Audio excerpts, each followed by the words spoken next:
sa inyong lahat, lalong-lalo na sa mga Irenatics, Team Charan, at Charanatics. So, ayan, ito lang po yung ating, Thursday second outfit. O, ayan, mag-unbox lang po tayo ng aking shoes. O, diba? Yung cover niya kasi, sinira na nag-game. Ipapakita ko lang sa inyo.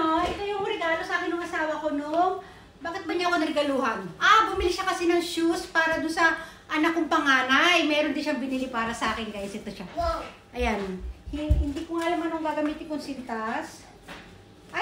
Dalawang sintas niya, guys. Isang blue at saka isang yellow. Pero mas prefer ko yung blue. Mas gusto ko yung blue. Di ba, guys? Mas maganda yung pag sinintas natin blue. Basta bahala na mamaya. Ito, sutin ko lang muna ng ganyan. Wait, King, wait. Mamaya, ikakabit pa natin sintas. Wait lang, ha? Ayan, ang ganda niya, guys, Whoop! Whoop! O, diba? Sintis ko kaya muna. Di ako marunong magsintas, guys, Ipapasintas ko sana ito sa papa ni Kay mamaya. Okay, magsintas tayo, diba? Lalapit natin. Lalapit. Lalayo. Thanks for watching. Anak, nag-umpisa pa lang tayo. Thanks for watching ka na. Lalapit ulit. Ulit? Ayan. Yayayo. Kasi blue naman yung aking bag. Okay lang yan. May mga blue-blue dito. Ito naman kasi two-way naman tong aking bag. Alam nyo kasi, guys, magtataka pa ulit-ulit ako ng bag. Pagka ito ang dala ko, ibig sabihin magkikita kami ng asawa ko. Kasi, syempre, bigyan natin ng kasiyahan yung asawa ko. Gusto niya kasi lagi niya nakikita yung mga bigay niya. Ayan, yan kasi yung latest na binigay niya. O, sandali. Kahawig rin niya yung red ko, guys. Wait lang, kukunin ko, ha. Ayan, ito po yung ating red. Hawig rin niya, guys, diba? Yaw po tayo. Diba? Pagtabihin natin silang dalawa. Whoop! Lalapit. Lalayo. Alam nyo, guys, mahilig po ako sa ganitong shoes. Yung tawag yan, high cut ba tawag yan? Yung high cut na dito. Tingnan nyo, papakita ko pa sa inyo iba ko pang shoes nandun. Wait lang. Sama tayo doon, dalili ka. O, ayan, guys, nandito po tayo.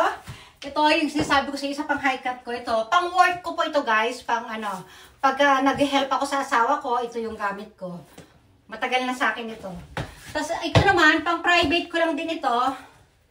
Ayan, o, diba? Mahilig ako sa mga high cut. O, diba? High cut ang tawag yan, diba? O, basta yun. Ayan, diba? Ganda, lalapit, lalayo. O, tapos ito ang pinaka ko. Ito naman regalo din sa, lahat naman yung regalo ng asawa ko. Mahilig siya magregalo sa akin, pero ayaw niya na niriregaluhan ko siya. Ito, pinaka-favorite ko.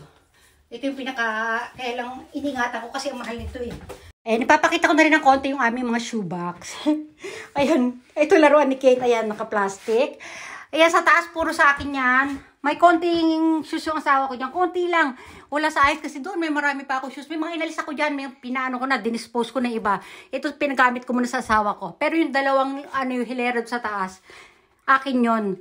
Tapos dito naman, ayan, akin din yan. May mga balot-balot pa ako doon. Ayun, yung iba kasi pinagbabalot ko. Nakita niyo yung cabinet na pahaba na yan. Andyan yung mga ko, yung mga boots, mga kung ano, pinagsama-sama ko dyan.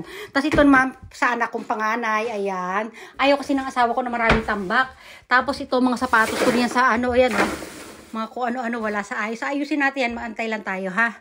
Nang tamang panahon, wait lang. Tapos, ito din, mga yan, mga pancharan-charan ko yan, guys. Mga slipper ko, iba't ibang colors. Ayun din, mga hindi pa gamit yun, ito, yan, ayun. Yung mga nakakarton pa. Yung iba, di ko na malala. May mga ganyan pala ako. Ayan, diba? And, tapos, ito naman, guys, nasa harapan dito. Ito, puno shoes. Ito, mga slipper na pambahay namin. Marami na rin ako inalis. Kasi ako ng mga tambak ko Tapos ito, mga shoes ni Kane yan. Ang dami na rin natanggal dyan. Mga ko na kasi mabilis makalitan ni Kane tapos ito, si Brandy, walang shoes. Ayan, kalat-kalat na. Ito, sige, pakita na. Ito pa pala, wait lang. Ang yellow tasa natin. Ayan, yung tasa natin pala. Kasi may yellow yung shoes ko. Nag-yellow na lang din ako ng tasa. Sige, dali Stomach in, chest out, puwet out. I-push ang bewang, i-pull ang balakang. Yan. Flex, flex, flex. Lalabas nga pala kami ngayon. Mamaya pa naman tanghali. Magkikita kami ng asawa ko ngayon. Nabanggit ko na kanina, di ba? Ayan. Pupunta muna kami ni Kay. Pagkalipit ko nito, pupunta muna kami ni Kay ng post office. May mga babayaran kasi ako. Anak, hanggang dito na lang. Bye everyone na tayo dili. O, lapit ko lang yung susunod. Dali, magbabawi na tayo. Bye-bye, everyone.